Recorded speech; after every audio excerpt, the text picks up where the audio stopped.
समानता केवल समान लोगों के बीच होती है। असमान को समान के बराबर रखना असमानता को स्थिरता प्रदान करना है। ऐसा लगता है कि भारत में फिलहाल सिर्फ एक ही मुद्दा है, वो है हिंदू मुस्लिम मुद्दा। तमाम जातियां खत्म हो गई हैं, जातिगत भेदभाव खत्म हो गए हैं, अब कोई हिंसा नहीं होती और जाति के आधार पर बंटवारा खत्म हो गया है। इस वक्त मेरे साथ बहुत ही खास मेहमान मौजूद हैं।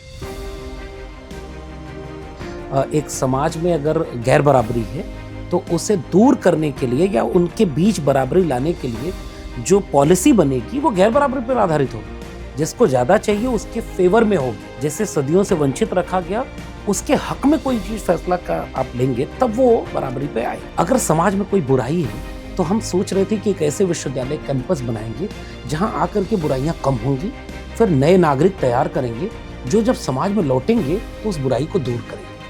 हमने पता ही नहीं चलने दिया कि समाज की बुराई कैंपस के भीतर आ गई। हॉस्पिटल ही बीमार हो जाएगा तो इलाज कौन करेगा? अगर कैंपस शांत हो रहा है इसका मतलब कि विपक्ष की पूरी राजनीति और प्रतिरोध की आवाजें शांत हो गई हैं। साल 2016 में रोहित वेमुला का मामला आया तो पूरे देश में आंदोलन खड़ा। उसके बाद 19 में पायल तड़वी, फिर उसके बाद 2023 में दर्शन सोलंकी, वो IIT बॉम्बे, और फिर एक पूरी लिस्ट आती है। उस मामले के बाद जब सुप्रीम कोर्ट में ये मामला जाता है तो सुप्रीम कोर्ट कह रहा है कि आप तो जातिगत भेदभाव रोक ही नहीं पा रहे। कि हम बात कर रहे हैं और UGC की पूरी डिबेट चल रही है। मुझे लग रहा है कि मैं ये 2025-26 में नहीं, ये तो पूरा मैं 90s के दशक में पहुंच गई हूँ। आप कैसे देख रहे हैं इस बहस को? केंद्र सरकार चाहती है कि UGC के इस फरमान से गधों को घोड़ा बना दे। वाह। तो ऐसा हम होने नहीं देंगे। लेकिन जब मैं ये वाक्य सुनता हूँ तो मुझे लगता है कि हम बिल्कुल उसी मंडल के दौर को तब तो भले न देखा हो। लक्ष्मण यादव कैसे बने डॉक्टर लक्ष्मण यादव, पहली बात। दूसरी बात, तो आपका तो काम होना चाहिए था जाति के आधार पे कि आप पशुओं का पालन पोषण करते, कुछ और छोटे मोटे काम करते। कहाँ डॉक्टर बने बैठे, लेक्चरर बन गए, फिर नौकरी से हटा भी दिया गया। कैसे हुआ ये सब कुछ? शुक्रिया डॉक्टर बाबा साहब अम्बेडकर और भारत का संविधान। मैं आजमगढ़, यूपी के आजमगढ़ का रहने वाला, किसान परिवार में पैदा। मेरे पिछले कई पीढ़ियां खेत में काम करते, गाय भैंस पालते थे। तो मैं पहली बार जब बाहर निकल रहा था तो केवल उम्मीदों और सपनों को कंधे पे लाद के नहीं, मेरी माँ ने थोड़े से चावल, गेहूं, अचार सब पैक करके, और इलाहाबाद में आज भी बच्चे वैसे ही जाते हैं। और कभी कभी मैं लौटता था तो मैं कहता था कि ये हमारा घर बारिश में टपकता है, इस पर पेंट उखड़ गया है, और जब से बना तब से पेंट नहीं हुआ। तो और मेरे छोटे छोटे भाई बहन भी पढ़ते थे। घर वाले यही कहते थे, दोनों में से एक काम हो सकता है, तो तुम लोगों की पढ़ाई या घर। ऐसे हम लोगों को पढ़ाया गया। मैंने भी एक PhD की डिग्री मेरे पास भी है। मैं पत्रकार हूँ, बचती हूँ डॉक्टर लिखने से। लेकिन जो आप कह रहे हैं, शायद मैं आज इस बात को समझ पा रही हूँ कि ये कितनी बड़ी बात है एक औरत के लिए, कस्बे से आई औरत के लिए, या एक यादव समाज से आए हुए व्यक्ति के लिए, कि इन चीज़ों से हमें पढ़ने से हमें शब्दों से दूर रखा गया, और इन शब्दों को ही पकड़ पकड़ के रस्सी बना के हम यहाँ तक आ गए, और फिर जाहिर है इसको हमें ताज की तरह पहनना चाहिए। आपको इतनी अच्छी सरकारी नौकरी मिली हुई थी, फिर लड़ने की क्या जरूरत? जुल्म के साए में लब खोलेगा कौन, हम भी चुप रहे तो फिर बोलेगा कौन।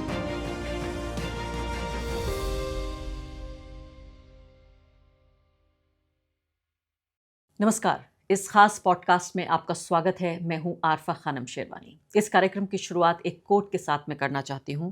समानता केवल समान लोगों के बीच होती है, असमान को समान के बराबर रखना असमानता को स्थिरता प्रदान करना है। ये कहा था करीब 30-40 साल पहले मंडल आयोग की रिपोर्ट का ये एक हिस्सा है, जब मंडल आयोग ने इस बात को कहा था। और आज ऐसा लगता है कि बहुसंख्यकवाद का और धर्मांधता का, मुस्लिम विरोध का ये पूरा जो दानव है, कहीं ना कहीं जो समानता, असमानता और जातिगत जो भेदभाव है, उन तमाम मुद्दों को एक तरह से खा रहा है। ऐसा लगता है कि भारत में फिलहाल सिर्फ एक ही मुद्दा है, वो है हिंदू मुस्लिम मुद्दा। तमाम जातियां खत्म हो गई हैं, जातिगत भेदभाव खत्म हो गए हैं, अब कोई हिंसा नहीं होती और जाति के आधार पर बंटवारा खत्म हो गया है, जो दरअसल बिल्कुल दुरुस्त नहीं है। क्योंकि बहुसंख्यकवाद की ये जो भगवा राजनीति है, यही चाहती है कि जाति पर आधारित बहस को खत्म कर दिया जाए, और इसीलिए कामयाब तौर पर उन्होंने इस बहस को खत्म कर दिया है। लेकिन हम जब तक हैं तब तक इस बहस को खत्म नहीं होने देंगे, आगे बढ़ाएंगे। इस वक्त मेरे साथ बहुत ही खास मेहमान मौजूद हैं, लक्ष्मण यादव। और लक्ष्मण यादव जी से ऐसे तो मुझे बातचीत करनी ही थी, लेकिन उनकी ये किताब आई है, जाति जनगणना। ये किताब आप देखिए, शानदार किताब है। एक बार मैंने इस किताब को हाथ में लिया और पढ़ते पढ़ते रात को 1-2 बज गए। इस किताब को पढ़ना भी बहुत आसान है। इस किताब में अलग अलग तरीके से उन्होंने बताया है इतिहास के बारे में, ताकि हम अपने भविष्य को समझ सकें। खासकर उन्होंने ज़िक्र किया है इस किताब में कि किस तरह से जो अंग्रेज़ों के दौर से पहले जाति जनगणना थी और उसके बाद यानी उसकी ज़रूरत ही क्यों पैदा हुई। इन तमाम मुद्दों पे बातचीत की है और वो ये उम्मीद कर रहे हैं कि इस किताब के ज़रिए न सिर्फ़ कि इतिहास की जातिगत भेदभाव और जाति गणना से जुड़ी हुई जो तमाम समस्याएँ हैं, उस पर एक मुकम्मल कहानी उनके शब्दों में कहूँ तो कहने की कोशिश की है, बल्कि जो भविष्य के संघर्ष हैं, उनको भी एक तरह से रोशनी दिखाते हैं। बहुत-बहुत शुक्रिया आपने समय निकाला, आप आए। शुक्रिया। इस किताब पे हम चर्चा करेंगे, लेकिन देखिए कैसा महज़ इत्तेफ़ाक है कि हम बात कर रहे हैं और यूजीसी की पूरी डिबेट चल रही है ये। मुझे लग रहा है कि मैं ये 2025-26 में नहीं, ये तो पूरा मैं 90s के दशक में पहुँच गई हूँ। आप कैसे देख रहे हैं इस बहस को? पहले तो बहुत शुक्रिया आरफा जी कि इसके लिए हमने किताब जो लिखी उस पर आपने बातचीत के लिए आमंत्रित किया। और ठीक बात है कि अभी जो परिदृश्य है, मैं जब इस किताब को लिख रहा था तो पिछले 100 साल के इतिहास को तो कायदे से पढ़ रहा था। मंडल का दौर जब संघर्षों में तब्दील हुआ तो बहुत छोटे थे हम, स्कूल जाना शुरू किए रहे होंगे। हमें नहीं पता कि उस समय कैसे विरोध हुए होंगे, क्या दृश्य था पूरे देश में, क्यों विरोध हो रहा था मंडल का। ये सब हमने फिर किताबों से पढ़ा, कुछ पुरानी कुछ एक फुटेज देखी, फिर इतिहास की किताबों को पलटे तब देखे, इस किताब को लिखते समय भी देखे। और हमें भी नहीं यकीन था कि किताब मुकम्मल होगी, लोग पढ़ना शुरू करेंगे और बिल्कुल वैसा ही दौर हमारे सामने आएगा। तो अभी मैं देख रहा हूँ, अभी मैं आपके बातचीत करने के लिए इस शो में आ रहा था तो एक विरोध करने वाले शख्स को सुन रहा था। उसने पहला वाक्य ये बोला कि केंद्र सरकार चाहती है कि यूजीसी के इस फरमान से गधों को घोड़ा बना दे। वाह! तो ऐसा हम होने नहीं देंगे। फिर मैंने उसे अपने सोशल मीडिया पर शेयर किया। हम अभी इस डिबेट में नहीं जा रहे हैं कि अभी की परिस्थितियां मंडल से कैसे जुड़ती हैं, लेकिन जब मैं ये वाक्य सुनता हूं तो मुझे लगता है कि हम बिल्कुल उसी मंडल के दौर को तब तो भले न देखा हो, और अभी देख ये रहे हैं। सुनी सी दास्तां जो अभी सामने आ रही है, वही चेहरा है। बदला है बस, तर्क हुँ। वही है। इसी तर्क पर मैंने अपनी किताब में ये बात दर्ज की है मंडल के लिए। और मैं आपका शुक्रिया अदा करता हूँ कि आपने हमारी बातचीत का आगाज़ ही मंडल कमीशन के उस बहुत बड़े स्लोगन से किया कि समानता केवल समान लोगों के बीच हो सकती है। एक समाज में अगर गैर बराबरी है तो उसे दूर करने के लिए या उनके बीच बराबरी लाने के लिए जो पॉलिसी बनेगी वो गैर बराबरी पर आधारित होगी, जिसको ज़्यादा चाहिए उसके फेवर में होगी।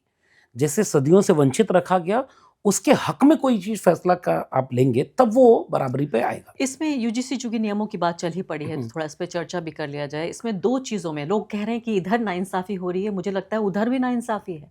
आप सोचिए कि ऐसे दौर में जहाँ कि मुस्लिम नाम की वजह से आपके साथ इतना भेदभाव हो, इसमें कोई बहुत क्लियरली आउटराइटली नहीं लिखा गया है कि मुसलमानों के साथ भेदभाव होगा। बहुत सारे लोग अभी सोशल मीडिया पे ये भी कह रहे हैं कि भई ये तो ठीक है, जातिगत भेदभाव होता है, लेकिन मुसलमानों के साथ, ईसाइयों के साथ कैंपसेस पे इतना ज़्यादा ज़्यादती हो रही है, इसका मेंशन नहीं है इन गाइडलाइंस में। बिल्कुल ठीक आपने कहा। मैं तो आज आपकी बातचीत में वो पूरा नोटिफ़िकेशन गज़ट नोटिफ़िकेशन ले भी आया।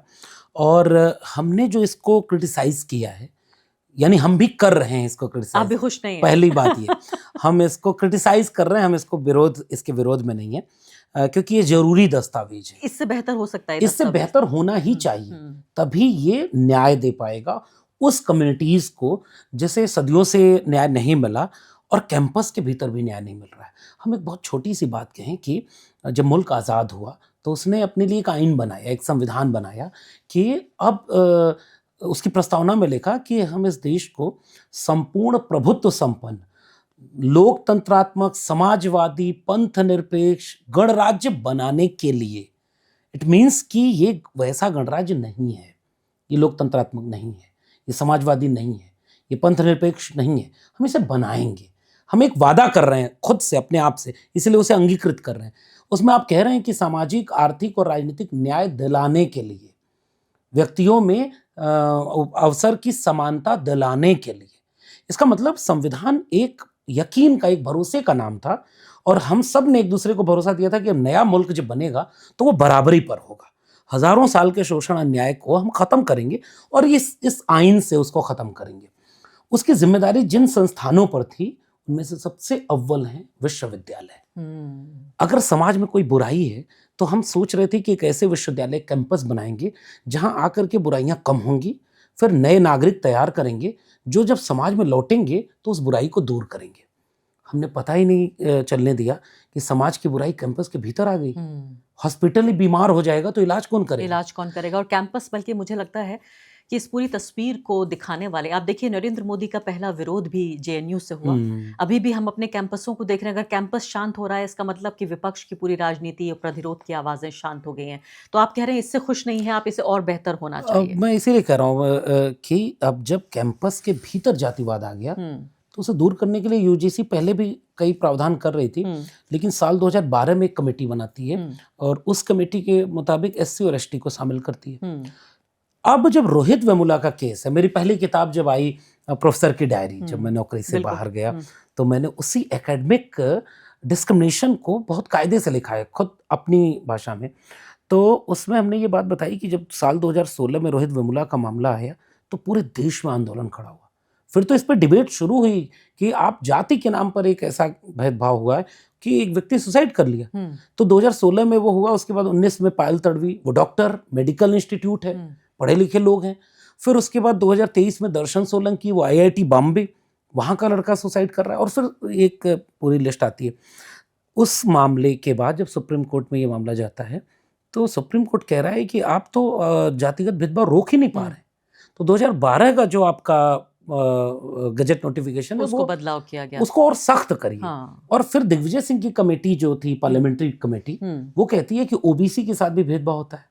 तो ये गजट नोटिफिकेशन इस मायने में नया है कि उनको शामिल कर लिया, ओबीसी भी जुड़ गया और थोड़े सख्ती बरती गई है कि। लेकिन इसमें एक जो कॉलम है जिस पर कि पूरा फसाद है और पूरे जो है वो, ऐसा लगता नहीं है, ये भी एक मैन्युफैक्चर टाइप का गुस्सा है।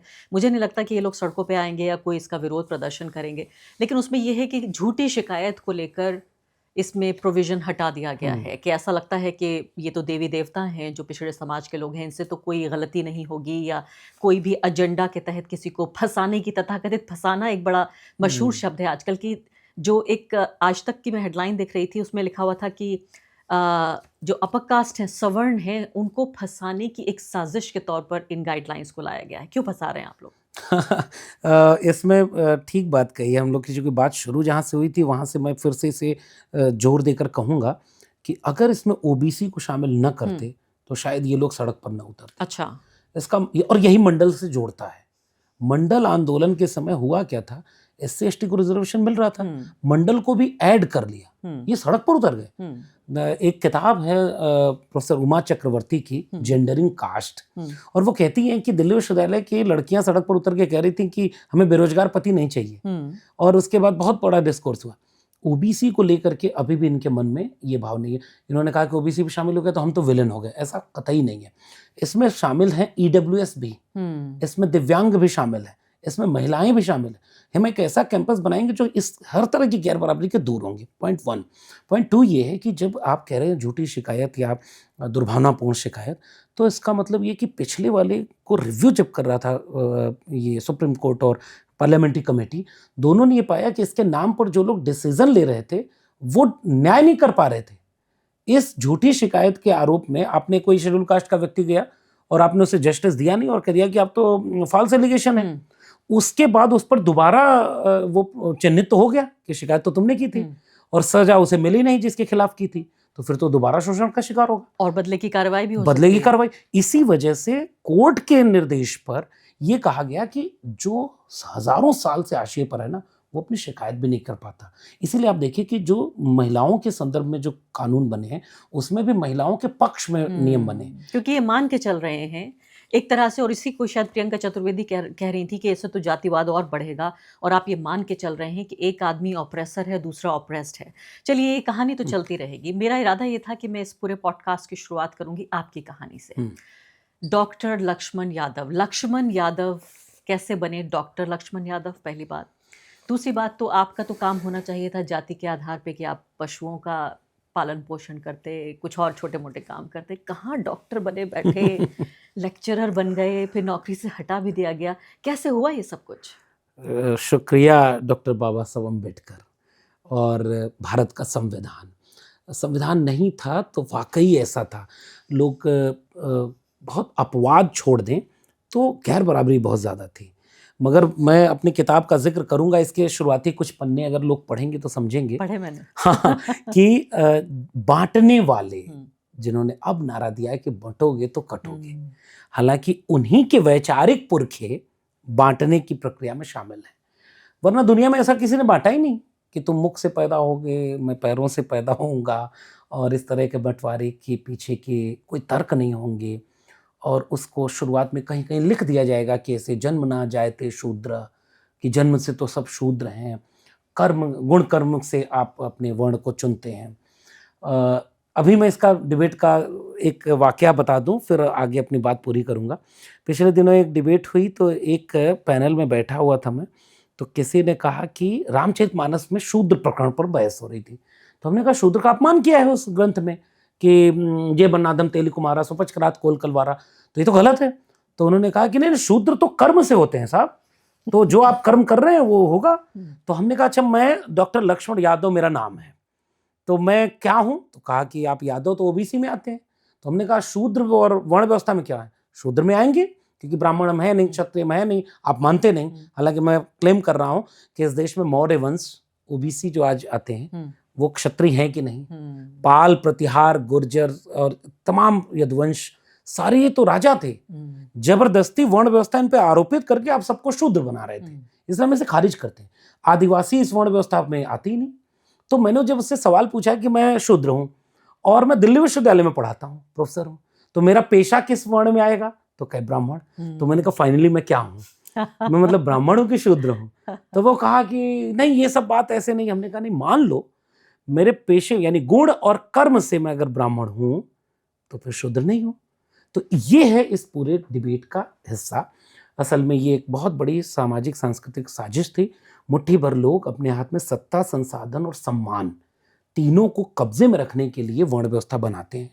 वर्ण व्यवस्था इस समाज पर फिट ही नहीं बैठती है, लेकिन वो जबरदस्ती फिट करते हैं।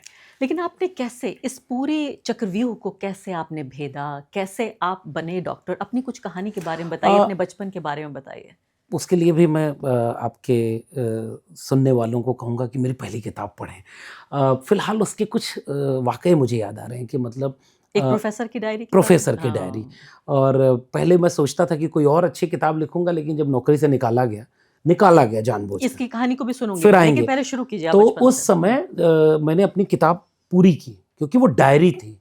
और मैंने कहा कि अगर ये कहानी मैं नहीं कहूँगा तो फिर कैसे कोई बात करे? ऑटोबायोग्राफी है आपकी? मोर और लेस, मतलब लगभग वैसी ही है।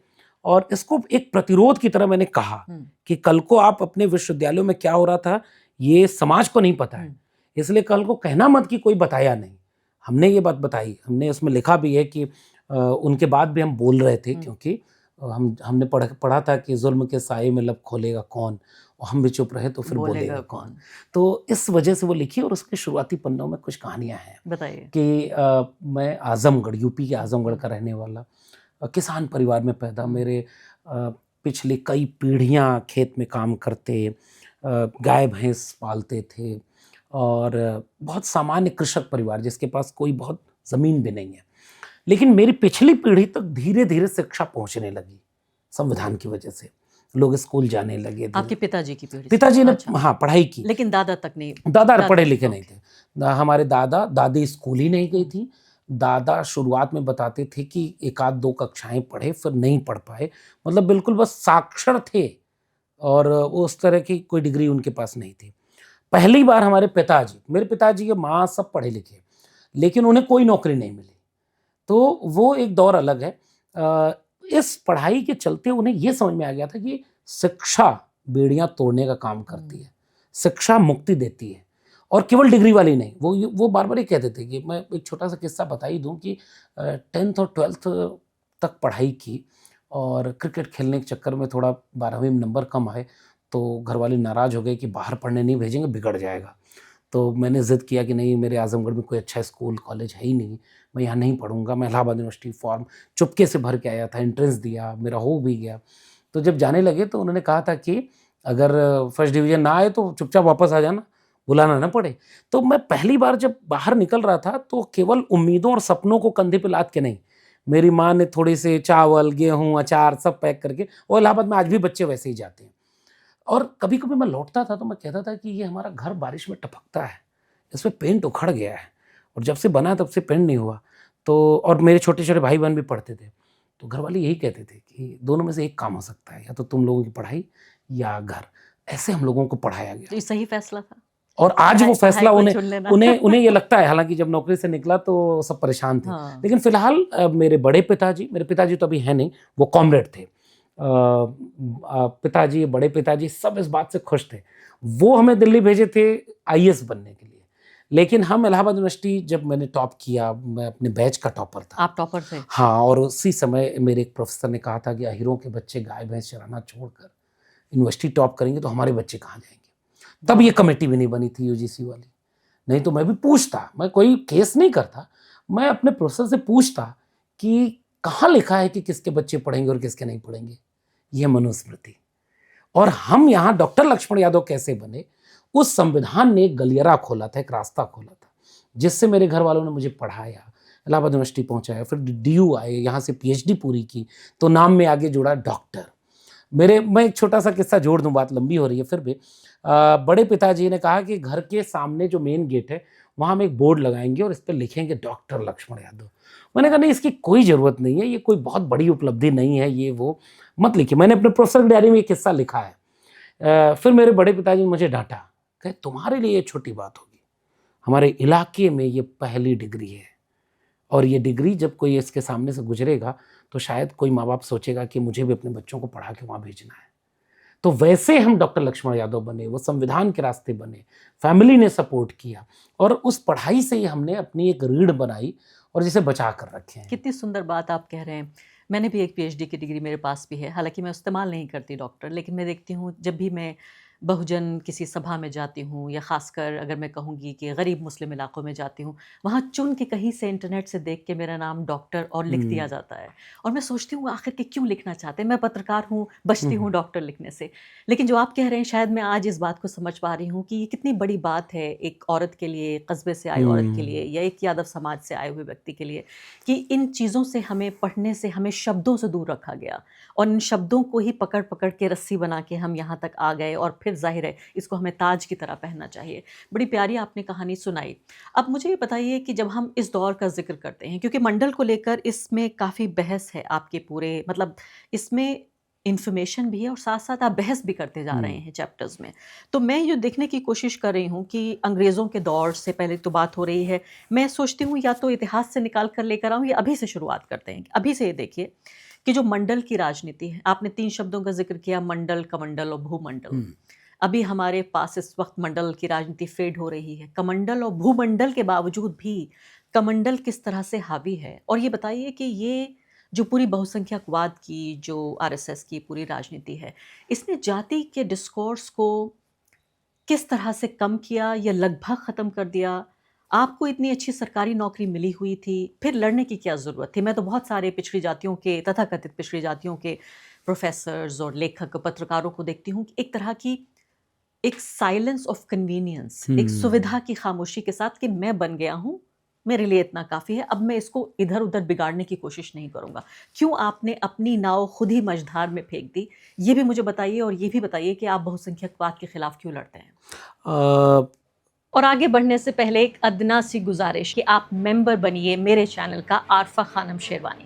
अगर आप मेंबर बनते हैं, आपके समर्थन से आप मेरा हाथ मजबूत करेंगे, इतना मजबूत कि मैं सत्ता का कॉलर पकड़ के सवाल पूछ सकूंगी, और जो हमारे समुदाय में हाशिए के जो तबके हैं उनकी आवाज़ उठा सकूंगी। आप यकीन जानिए, आपका एक छोटा सा सहयोग मेरे लिए इतना बड़ा होगा जिसके लिए आप अंदाज़ा भी नहीं लगा सकते। एक तो कैफ़ी आज़मी हमारे आज़मगढ़ में, वहीं से रहने वाला हूँ, तो शेर व शायरी बचपन से इलाहाबाद यूनिवर्सिटी का एक कल्चर भी रहा। तो मुझे एक शेर बड़ा पसंद था कि कोई तो सूद चुकाए, कोई तो जिम्मा ले, उस इनकलाब का जो अभी तक बचा हुआ उधार है। तो वो जो उधार है लड़ाई, वो कोई ना कोई लड़ता है। और मैं तो कई बार सोचता हूँ कि जब भारत में जंग आज़ादी की लड़ाई थी, तब भी सारा भारत सड़कों पर नहीं लड़ रहा था। बहुत सारे लोग अपने लिए सहूलियत देख रहे थे, कोई तो पेंशन ले रहा था, कोई माफ़ी मांग रहा था, कोई शहीद हो रहा था, लेकिन शहीद होने वाले लोग थोड़े से थे, मगर जब उन्होंने कुर्बानी दी तो उसका फ़ायदा सबको मिला। इस दौर में भगत सिंह कोई जल्दी बनता नहीं, फायदा उसका पूरे कौम को और पूरे उस वक्त को मिलता है। लेकिन हमेशा थोड़े लोग होते हैं। थोड़े लोग होते हैं, मतलब कभी भी भीड़ आपके लिए धारा के प्रतिकूल जाकर के भीड़ नहीं लड़ती है, भीड़ तो धारा को फॉलो करती है। आप बहुत बड़ी आबादी, आज तो 80-84 करोड़ लोग हैं, 5 किलो अनाज पर जी रहे हैं। आप उनसे कहेंगे कि संविधान बचाओ, कि इनकलाब ले आओ, अब कैसे ले आएगा? वो तो दिन भर काम ना करे तो शाम को चूल्हा ना जले। सरकार करेगी 5 किलो लो, अब उसके बाद शौचालय का इस्तेमाल करो। तो उतनी बड़ी कौम को जब आप इतना कमज़ोर कर देंगे, एक बहुत बड़ी समुदाय को, तो वो कुछ नहीं कर पाएगा। लेकिन थोड़े से लोग होते हैं, कभी वो बुद्धिजीवी बन के आते हैं, कभी वो एक्टिविस्ट बन के आते हैं, कभी वो लीडर बन के आते हैं। ऐसे थोड़े से लोग विश्वविद्यालयों में भी आपको मिलेंगे, केवल लक्ष्मण यादव नहीं, हमसे भी कठिन लड़ाई लड़ते हैं लोग। आपको कब पता चला that you were the chosen one? पता नहीं, मतलब मैं कह रहा हूँ कि ये कोई एक लम्हा नहीं, ये एक प्रोसेस था। और जब कोविड आया और उस समय मैंने केवल एक चीज़ शुरू कर दी, हालांकि उसके पहले छोटा सा पीछे चलते हैं, फिर इस किताब पर आएंगे। मैं 2010 में DU में एडहॉक पर आ गया। उसके बाद मैंने देखा कि 2006 का मंडल पार्ट 2 लागू हुआ है, OBC रिजर्वेशन 2009 तक आ गया। 2010 के बाद से अपॉइंटमेंट ही ये बहुत नाम मात्र का कर रहे हैं। ये पूरे उस रिजर्व कैटेगरी को पीछे रखना चाहते हैं कि टेम्परेरी रहे, और ये सब 14 साल तो हमने एडहॉक पढ़ाया है। तो उसके बचाने के लिए कई बार ऐसा लगा कि जो बात सच है उसको बोले भी ना हम, तो फिर हमारे प्रोफेसर होने का मतलब क्या? आप क्लास में जाते हो और बच्चों से कहते हो कि हक और सच के लिए बोलना, और जब आपको हक और सच के लिए बोलना पड़े तो आप न बोलें, तो फिर आप तो नैतिक रूप से गलत हैं। तो हमने ये चीज़ धीरे धीरे रियलाइज़ की कोविड के समय। फिर मैंने ये देखा कि मेरे पास एक विचारों का 3-4 ऑप्शन अगर है, तो दक्षिणपंथ से ये सीखा कि ऐसा कभी नहीं होने देना है इस देश को।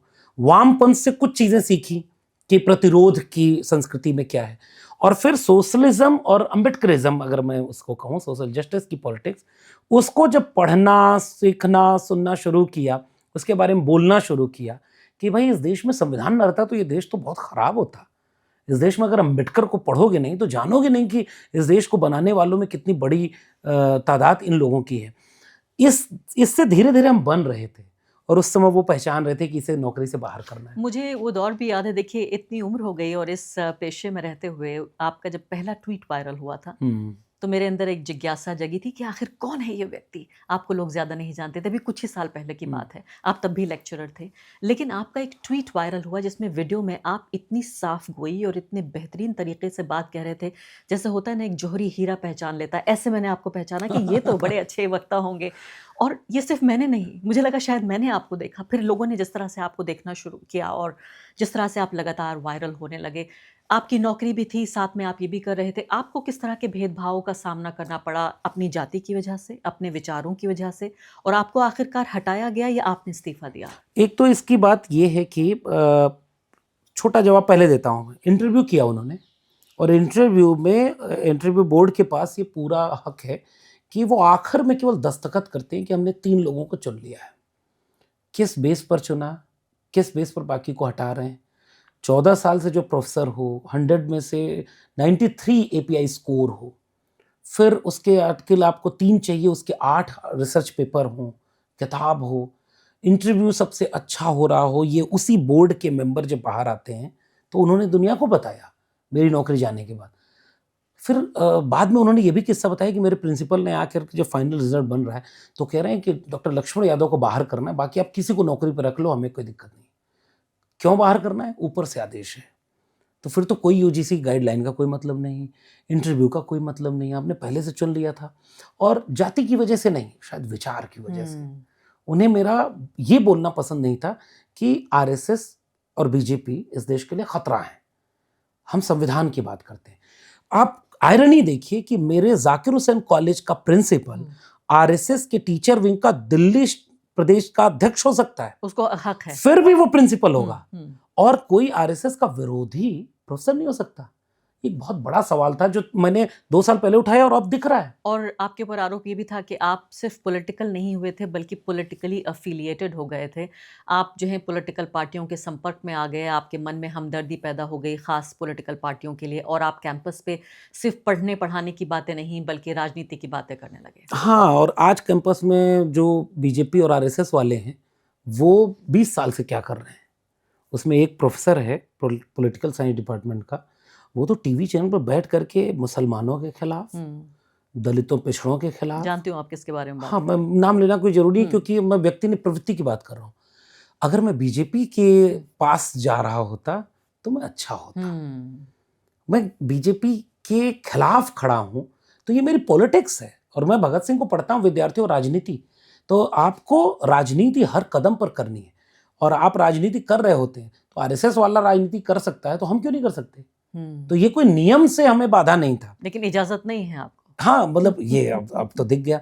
तो बहरहाल लौटते हैं इस पे कि ये जातिगत भेदभाव मेरे साथ तो नहीं हुआ और इस तरह की चीज़ें सीधे नहीं हुई, लेकिन हाँ हमने एक फैसला लिया था कि रीढ़ का सौदा करके नौकरी नहीं लेंगे।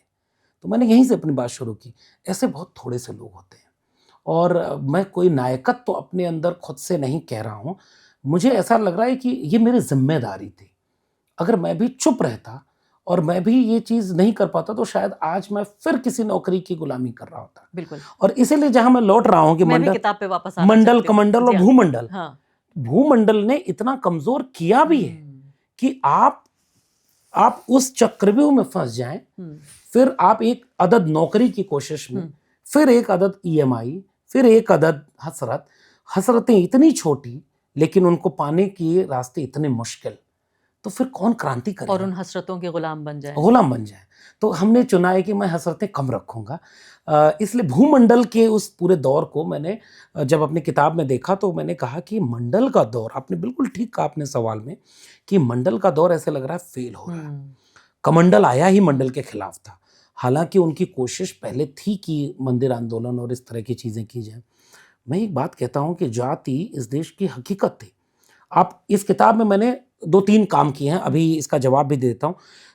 दक्षिणपंथी कहते हैं कि जाति जनगणना अंग्रेजों की फूट डालो राज करो की नीति। बाकायदा चैप्टर लिखा है आपने। बाकायदा मैंने कहा है कि अंग्रेजों के आने के पहले से यहाँ जाति की गणना हो रही थी। लेकिन वो तो कहते हैं कि जाति उन्होंने गिन कर पैदा कर दी। मैंने इसीलिए उस चैप्टर का नाम ही लिखा है अंग्रेजों का कसूर, जाति गिनकर जात पैदा कर दी। तो मनु को भी पैदा किया पहले उन्होंने। इस चैप्टर मैंने लिखा क्योंकि जब तक अंग्रेज नहीं आए थे, ये पेज नंबर लोगों को पढ़ने में सहूलियत होगी, और उसमें मैंने बाकायदे ये बात लिखी पेज नंबर 52-53।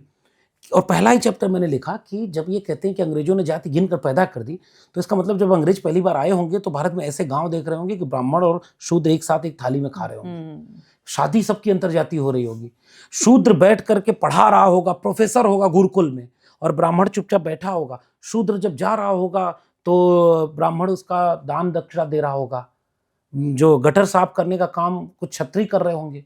ऐसा तो भारत में था नहीं। ये इस तरह का मजाक कुछ लोग करते हैं। फिर वो ये कहते हैं कि नहीं हम ये नहीं कह रहे कि जाति पैदा कर दी, क्योंकि मनु तो पहले था ना, कोई मनु स्मृति लिखने वाला था। ऋग्वेद के पुरुष सूक्त के 10वें मंडल में भी लिखा हुआ है विराट पुरुष के मुख से कौन पैदा हुआ, भुजाओं से कौन पैदा हुआ। जाति थी, जाति को स्थिर कर दिया अंग्रेजों ने। तब हमने इस किताब को लिखते हुए बताया कि ऐसा कतई नहीं है, जाति स्थिर संरचना ही है। डॉक्टर अंबेडकर उसे कहते हैं क्लोज्ड ग्रुप है, वो बंद संरचना है, उसमें कोई आवाजाही नहीं है। और मुझे वो भी याद आ रहा है कि वो एक एग्जाम्पल देते हैं कि एक ऐसी इमारत है हाँ, जिसमें मंजिलें सीढ़ी नहीं है, सीढ़ी नहीं। तो वो चीज। अब मैं आ रहा हूं कि सीधे मंडल तक। मैं केवल ये कहना चाह रहा हूं कि ये किताब इस देश के उन सारे लोगों को इसलिए भी पढ़नी चाहिए जो जाति या जाति जनगणना का विरोध करते हैं। उन्हें इसको पढ़ते हुए समझ में आएगा कि इसका विरोध करने के तर्क उनके पास कमजोर है। जो समर्थन करते हैं उनको भी ये पता चलेगा कि जितना आप सोच रहे हैं उससे कहीं ज्यादा बड़ी चीज है। मिसाल के तौर पर आप 1951 में कहते हैं कि जाति जनगणना नहीं होगी, और पहला कमीशन बनता है कमीशन, वही कहता है 61 में करो, नहीं तो आप पॉलिसी नहीं बना सकते। और 1980 में मंडल कमीशन आया और वो साफ कहता है कि अगर आपने जाति जनगणना नहीं की तो इस देश के आधी से ज्यादा आबादी के लिए कोई फैसला आप मुनासिब नहीं ले पाएंगे, आपको ये करना पड़ेगा। उसी मंडल की एक सिफारिश को लागू किया गया और कमंडल आ गया रास्ते में। तो कमंडल का रथ ही निकला इसलिए था। मैंने इस किताब में बाकायदे ये बताया कि जब वे जातियां जो शूद्र हैं, जो ओबीसी हैं, एससी हैं, एसटी हैं, वे जातियां जब ये सवाल पूछने लगी कि मेरा हक किसने मारा, तो उसमें जो व्यक्ति पकड़ा जा रहा था, जिसकी चोरी पकड़ी जा रही थी, उसने एक दूसरी छतरी पकड़ ली। इस छतरी के नीचे सब आ जाओ, हम सब हिंदू भाई भाई। कंधों से ऊंची कभी छाती नहीं होती और धर्म से ऊंची कोई जाति नहीं होती। और अभी भी कहा जाता है, अब तो पहलगाम का उदाहरण देके कह रहे हैं कि पहलगाम से ज्यादा और क्या होगा कि जब तुमसे कलमा पढ़वा के तुम्हें मारा गया और तुम्हारे शरीर की बनावट देख के तुमको मारा गया। जाति, ये अक्सर भी बात होती है जब भी बात होती है बहुसंख्यकवाद की। मैं आती हूँ मंडल पर और दर्शकों से वादा करती हूँ जरूर हम इसकी किताब की तह तक भी जाएंगे, लेकिन मुझे बताइए इसमें आपने एक बहुत बेहतरीन बात और जो करंट कॉन्टेक्स्ट से शुरुआत की है, राहुल गांधी का जिक्र करना चाहती हूँ। उन्होंने अपनी भारत जोड़ो यात्रा, इसके अलावा चुनाव में भी अक्सर उन्होंने जिक्र किया कास्ट सेंसस को लेकर, और ऐसा लगता था कि सरकार कभी नहीं मानेगी। फिर बिहार ने अपना सेंसस कर दिया, एक दबाव सरकार के ऊपर पड़ा। आप मुझे बताइए इसके पीछे क्या रणनीति है? क्यों एक बहुसंख्यकवादी हिंदू मुस्लिम पार्टी कैसे इस बात के लिए सहमत हो गई कि कास्ट सेंसस करेंगे, और क्या होगा भी कास्ट सेंसस या नहीं होगा? इसके लिए भी ये किताब जरूर पढ़नी चाहिए, क्योंकि मैंने जैसे मंडल वाले दौर को भी मैंने ये बताया कि मंडल जब लागू हुआ तो सड़कों पर आग चली। वीपी सिंह का मैंने कोटेशन इसमें लिखा है। विश्वनाथ प्रताप सिंह ने कहा कि मेरे पास पिछड़े वर्ग के लोग आए और कह रहे हैं अखबार लिख रहा है कि पूरे देश के युवा सड़कों पर है, तो हम इस देश के युवा नहीं है क्या? हमें तो कुछ मिला नहीं, अभी पहली बार मिला तो हम क्या सड़क पर उतर कर विरोध करें? तब मुझे यूजीसी वाला प्रकरण अभी तुरंत उससे जुड़ता हुआ दिखता है कि थोड़े से लोग इतना बड़ा विरोध कैसे कर लेते हैं, और जो जिसकी आबादी 70-80%, 90%, इसका मतलब वो सिस्टम में नहीं है। इसी तरह से मंडल के समय भी हुआ। फिर मंडल पार्ट 2 के समय जब अर्जुन सिंह ने इसे लागू किया तब विश्वविद्यालयों में फिर विरोध हुआ था। बहरहाल आखिरी में जब आएंगे तो जो संदर्भ आपने जोड़ा, इसमें चैप्टर ही मैंने लिखा है धर्म पूछा जाति नहीं, और मैं वहीं से एक सवाल, ये किताब एक बहस खड़ी कर रही है। बहस किस दौर में? मैं तो एक साजिश की तरह देखता हूं कि जाति जनगणना 2027 में होगी और उसका फैसला कब किया जा रहा है। जब इसके आखिरी चैप्टर में वो बात कही भी गई है, सोशलिस्ट लोगों का तो पुराना आंदोलन था कि जाति में संसोपा ने बांधी गांठ, पिछड़ा पावे 100 में 60, और फिर 10 में 90 शोषित हैं, शोषितों ने ललकारा है, धनधरती और राजपाट में 90 भाग हमारा है। तो पूरा एक हिस्ट्री है त्रिवेणी संघ की, अर्जक संघ की। मैं उस पे भी आने वाली थी। और मैं इस बात की दाद देती हूँ कि आपकी याददाश्त बड़ी अच्छी है। बड़े सारे शेर, पंक्तियां, कबीर को आपने इसमें काफी मेंशन किया। कबीर कुआं एक है, पानी भरे अनेक, और बर्तन में ही भेद है, पानी सब में एक। तो मैं बस कहना ही चाह रहा था, उस पर आएंगे। लेकिन वो जो हिस्ट्री थी पूरी, लड़ करके जहां तक पहुंचे थे, उसके बाद जैसे ही क्वेश्चन उधर आने वाला था, वो धर्म की छतरी तन गई, वो कमंडल आ गया। आप उसके बाद सोशलिस्ट मूवमेंट मजबूत होता है। कांग्रेस जिसने 2011 में जाति जनगणना के साथ धोखा किया, उसकी लीडरशिप एक ऐसे शख्स के हाथ में आती है जो सार्वजनिक मंच से, मतलब ऐसा भारत की राजनीति में विरला कभी कोई मिलेगा जो सार्वजनिक मंच से कहता हो कि हाँ हमसे गलती हुई, हमने गलती की कि 2011 में हमसे वो नहीं हुआ। हाँ, लेकिन सेंसस जो सोशली और इकोनॉमिक सर्वे कराया था, उसके आंकड़े भी बीजेपी जारी नहीं कर रही है। लेकिन हम आएंगे तो जारी करेंगे, क्योंकि बिना जाति जनगणना के न्याय नहीं मिलेगा। राहुल गांधी और वही काम अखिलेश यादव और तेजस्वी और ये सारे लोग कर रहे थे। और उस समय दूसरा पक्ष क्या कह रहा था? जो करेगा जात की बात उसको मारूंगा कस के लात, नितिन गडकरी। मैंने इस किताब में बाकायदे लिखा है, उत्तर प्रदेश के मुख्यमंत्री योगी आदित्यनाथ। धर्म की बात करके जब हम एक कर रहे हैं हिंदुओं को, तो ये जात की बात करके हिंदुओं को बांट रहे हैं। सजग हो जाओ हिंदुओं, जाति जनगणना वालों का विरोध करो। प्रधानमंत्री नरेंद्र मोदी, मेरे लिए तो केवल एक जाति है, गरीब। फिर कुछ दिन बाद दूसरी रैली, दूसरा मंच, मेरे लिए 4 जातियां हैं, गरीब, किसान, महिला, युवा। आप तो जाति जनगणना का विरोध कर रहे थे। और फिर फैसला कब करते हैं? किताब आपको रिसर्च के साथ बताएगी। 22 अप्रैल 2025 पहलगाम पर आतंकी हमला।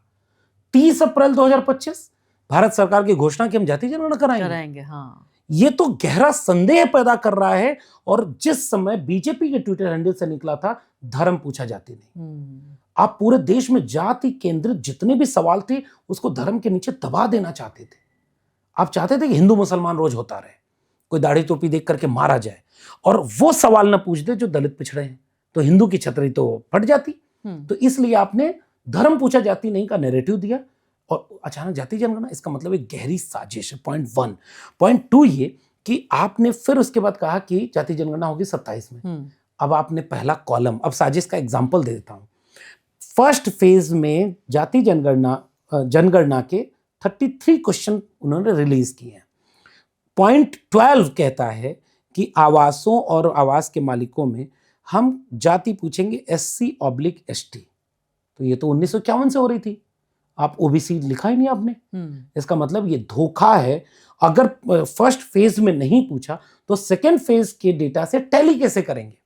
ये है साजिश। बिल्कुल। इसलिए हम इसे कह रहे हैं कि अभी तो घोषणा भी एक संदेह पैदा करती है और आगे भी जो प्रक्रिया होगी वो भी साजिश करेगी। अब मैं आखिरी 2-3 सवाल आपसे पूछना चाहती हूँ। एक सवाल तो ये है कि जिन मौजूदा पार्टियों को आप देख रहे हैं अभी, जो अपने को समाजवादी पार्टियां कहती हैं, उनकी जड़ में ही अगर समाजवाद और सामाजिक न्याय का पूरी मुहिम न खड़ी होती तो शायद ये पॉलिटिकल पार्टियां भी नहीं होती और हमारे पास वो पॉलिटिकल लीडर भी नहीं होते। मैं समाजवादी पार्टी का जिक्र कर रही हूँ, आरजेडी का जिक्र कर रही हूँ, जेडीयू का भी जिक्र करूंगी। वो अलग बात है कि किससे गठजोड़ करके क्या वो बन गए। बीएसपी का भी वही हाल है कि कहाँ से शुरू हुई पार्टी और क्या गठजोड़ करके क्या बनी है। और बीएसपी का भी एक सवाल अलग से भी बीएसपी के बारे में लूंगी मैं। लेकिन मुझे बताइए कि इन पॉलिटिकल पार्टियों का जो मौजूदा स्वरूप है, इनमें समाजवाद कितना है, सामाजिक न्याय कितना है, इसमें आप इसे किस तरह से देखते हैं? ये मुश्किल है क्योंकि राजनीति बदलती गई। एक ज़माना था जब समाजवादी दलों में डॉक्टर लोहिया चुनाव लड़ते हैं, कुछ नहीं होता है। लोहिया जब मरते हैं तो एक लोहे का बक्सा मिलता है जिसमें 2 जोड़ी वही कुर्ता धोती, एक डायरी, कुछ चंद रुपए, कोई अकाउंट नहीं, कुछ नहीं। समाजवाद शुरू तो यहाँ से हुआ था। 100 से कम न 1000 से ज़्यादा, समाजवाद का यही तकाजा। मिटे गरीबी और अमीरी, मिटे चाकरी और मजबूरी। लेकिन जैसे जैसे वो आगे बढ़ता है, वक्त बदलता है, उसी समाजवाद की विरासत ने किसान जातियों के बीच से, पिछड़ों दलितों के बीच से लीडर पैदा किया। ये लोहिया की भूमिका है।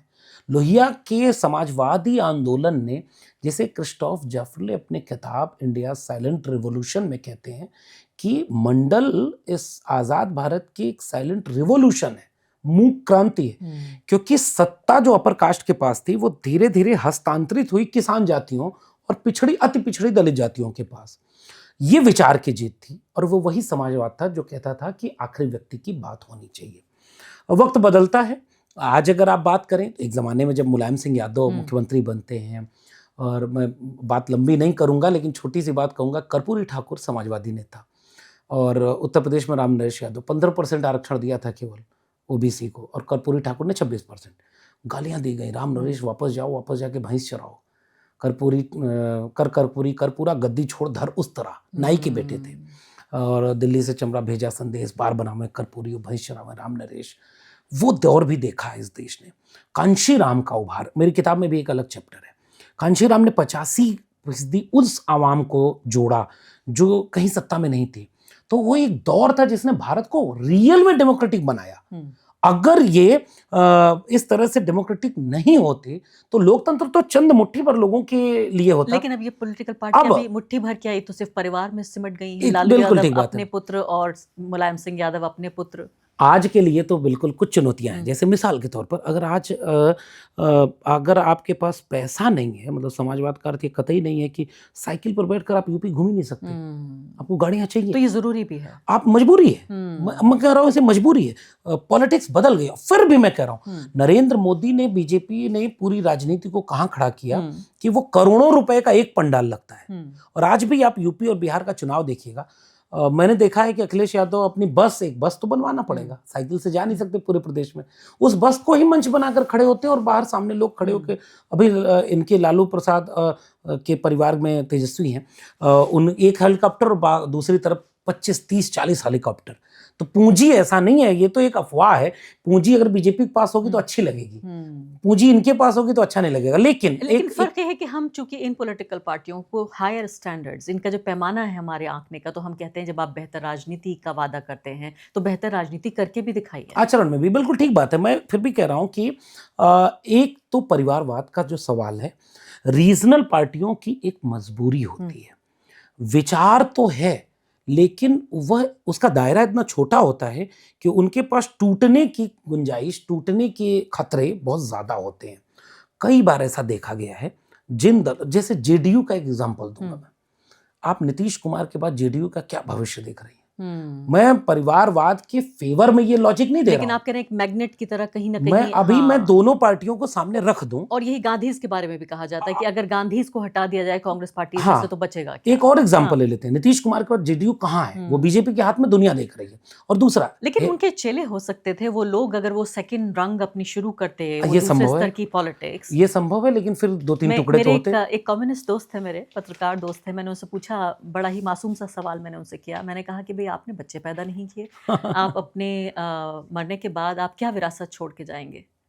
तो उन्होंने कहा ये बताइए कि ताजमहल किसने बनवाया? ये शाहजहां को उनके बच्चों के लिए याद किया जाएगा या ताजमहल के लिए?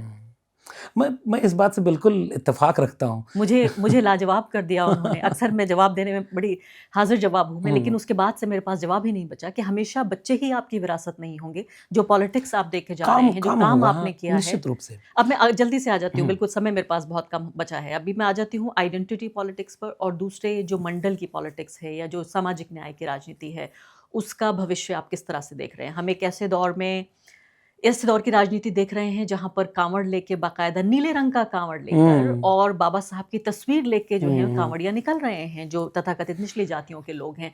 तो ये पूरा जो सेंसिटाइजेशन का जो पूरा प्रोजेक्ट है, मुझे लगता है लगभग कंप्लीट हो चुका है। जातियों में भी आप देखिए, उनको भी उनका हिंदूकरण करना और भगवाकरण करने की जो पूरी आरएसएस की 100 साल की ये पूरी साजिश थी, उसका भी लगभग कल्मिनेशन देख रहे हैं हम, इसीलिए बदसूरत चेहरा भी हम देख रहे हैं। ऐसे में एक सवाल ये भी होता है कि शायद इस बहुसंख्यकवाद की राजनीति का जवाब आइडेंटिटी पॉलिटिक्स नहीं है, जिसमें जातिवाद की राजनीति या जातियों की राजनीति, या एक आर्ग्यूमेंट उन लोगों की तरफ से भी जो मैं कहूँगी कि हमारी तरफ है, यानी सामाजिक न्याय, संविधान की तरफ है वो लोग, वो भी कहते हैं कि इसका अंत होना होगा, जो आइडेंटिटी पॉलिटिक्स है। आप कैसे? मैं बहुत बहुत महत्वपूर्ण सवाल है। जैसे हमने कहा कि सोशल जस्टिस की पॉलिटिक्स का भविष्य क्या है, तो इसका परिवारवाद वाले से लिंक जोड़ लेते हैं। अगर मुख्यमंत्री का बेटा मुख्यमंत्री बनेगा और वो काम नहीं कर पाएगा तो जनता फेल करेगी, और हमने ऐसे कई परिवारों को खत्म होते देखा है। आप महाराष्ट्र में अभी अभी देख लीजिए। तो ये बहुत दिन तक नहीं चलेगा। लोकतंत्र में अंततः मुहर जनता लगाती है।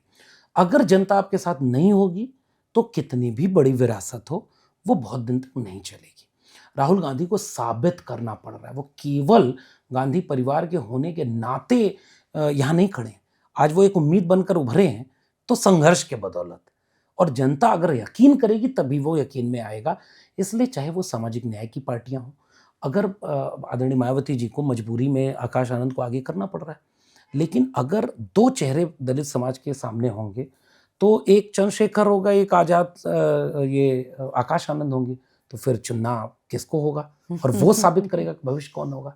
अगर अखिलेश यादव मुलायम सिंह यादव से बेहतर नए ढंग से पीडीए की पॉलिटिक्स करेंगे, तो असल में मैं दूसरा जवाब इसमें दे रहा हूं कि आइडेंटिटी पॉलिटिक्स असल में सोशलिस्ट आइडियोलॉजी को और अम्बेडकराइट आइडियोलॉजी को मिसकोट करना है। हम ये कहते हैं कि डॉक्टर बाबा साहब कहते थे जाति टूटे, डॉक्टर राम मनोहर लोहिया कहते थे जाति तोड़ो, जमात में बदलाव ले आओ। शुरुआत से ही इसकी पॉलिटिक्स 90% बनाम 10%, आप जिसे कहते हैं कि बुर्जुआ बनाम सर्वहारा, जो कम्युनिस्ट पॉलिटिक्स है। मुट्ठी पर लोगों के हाथ में सत्ता न रहे, सम्मान न रहे, संसाधन न रहे, वो उसका डिस्ट्रीब्यूशन हो। मैं सोशलिज्म और अम्बेडकरवादी पॉलिटिक्स को यहां से देखता हूं। अंत में इसमें भी एक दिक्कत आई कि लोगों ने इसे जातियों के गठजोड़ में शामिल कर लिया। इसलिए मैं एक दिक्कत भी मान रहा हूं और स्वीकार कर रहा हूं कि इसके पहले चरण में जब कांशीराम ने कहा कि जातियों को मजबूत करो, तो यहां भी अब जाकर के वो जातियों के नेता बन गए, और हर चुनाव में अलग अलग गठबंधन से बार्गेन करते हैं। उन्हें अपने जाति का भला नहीं चाहिए, इसलिए जातियों का नेता या जातियों की गोलबंदी नुकसान करेगी। जमात में अगर वो तब्दील नहीं होती, यानी एक कोalition की बात करें, एक गठबंधन, मिनिमम अलायंस। हाँ, मैं ये कह रहा हूं जाति तोड़ो और जमात में, और जमात बनेगी आइडियोलॉजी से। जमात कभी भी वैचारिक अगर नहीं होगी तो चल नहीं पाएगी। मैं सोशल जस्टिस और सोशलिज्म या अम्बेडकरिज्म की पॉलिटिक्स या कॉन्स्टिट्यूशन को केंद्र में रख करके जो गोलबंदी हो रही है, इसका भविष्य केवल इतना देखता हूं कि अगर ये जातियों में गया तो ये तो टूट जाएगा। और जिसमें आप साझा दर्द का भी जिक्र कर रहे हैं एग्जैक्टली मैंने इसमें कहा है कि तमाम वो लोग साथ आए जिनका दर्द इवन साझा मैंने है। 2-3 प्रॉब्लमेटिक क्वेश्चन इसमें एड्रेस किए, जैसे पसमानदा का सवाल। तो हम ये कह रहे हैं कि मुस्लिम दाढ़ी टोपी देखकर मारा जा रहा है, तो पसमानदा तो वैसे ही पीछे हो गया। लेकिन मैं कह रहा हूं कि अगर हमें एक मुस्लिम में भी बड़ी एका बनानी है तो हमें उस मुसलमान के उस दर्द को भी सुन लेना होगा, जिससे वो नेचुरली आपके साथ और अपनी लड़ाई मान के चले। ओबीसी में अति पिछड़ा, अगर मैं ओबीसी में यादव जाति से हूं और मुझे पता है कि पाल, निषाद, प्रजापति, चौहान, चौरसिया, अगर उसको ये नहीं महसूस हुआ कि यादव के साथ उसका एक नेचुरल आइडियोलॉजिकल रिश्ता है, तो वो मेरे साथ आएगा ही नहीं। तो हमारी बात खत्म नहीं हुई है, लेकिन ये पॉडकास्ट तो खत्म होना होगा। मुझे बिल्कुल आखिरी बात बताइए, मैं देख रही थी इंस्टाग्राम पे भी आप छोटे छोटे वीडियोस बनाकर और अपनी बात को बेहतर तरीके से रखने की कोशिश कर रहे हैं। 7-8 लाख आपके वहाँ पर फॉलोअर्स हैं, आप यूट्यूब पर भी आ गए हैं। तो जो नए माध्यम हैं उनसे आपके जैसे लोग बात पुरानी ही कह रहे हैं। तो मैं कह रही थी, किताब आपने क्यों लिखी, ट्वीट ही कर दिया होता। इंस्टाग्राम का एक वीडियो, किताब की क्या महत्व है, किताब आज की तारीख में लिखी। जैसे बीजेपी ने अपने आइकॉन खोजे, 3 ब्राह्मणों को लखनऊ में खड़ा किया है। अच्छा, तो वो विचारक हैं और विचारक ही लंबी लड़ाई के लिए एक टूल बनाकर देता है। कुछ दिन बाद ट्वीट डिलीट हो जाएगा, सरकार जिसकी हुकूमत होगी वो आपके रीच को घटा देगा। यूट्यूब चैनल कभी भी डिलीट करवाया जा सकता है। वीडियोस को एक बार देख करके तुरंत प्रभावित हो सकता है। लिखी हुई चीज एक विचार की क्रांति में तब्दील हो सकती है, वो आखिरी व्यक्ति तक जाएगी। और मैंने तो एक एग्जांपल भी प्रोफेसर की डायरी में भी दिया था, इसको भी बोलता हूँ। पिज्ज़ा खाने के लिए जब छूट आती है ना कि 20% छूट पर पिज्ज़ा मिल रहा है, जाओ खा लो, 500 रुपये पिज्ज़ा महंगा नहीं लगता एक समुदाय को। वही समुदाय अब किताब पढ़ने की संस्कृति से दूर हो रहा है। मैं अभी भी कह रहा हूँ, तकनीक का भी हम इस्तेमाल करेंगे, हम उस तकनीक के जरिए भी अपनी बात पहुंचाने की कोशिश कर रहे हैं। और हमारे लोग जो संविधान को मानते हैं, जो गाँव में हैं, उन्हें अच्छा लगता है कि हमारी बात कोई कर रहा है।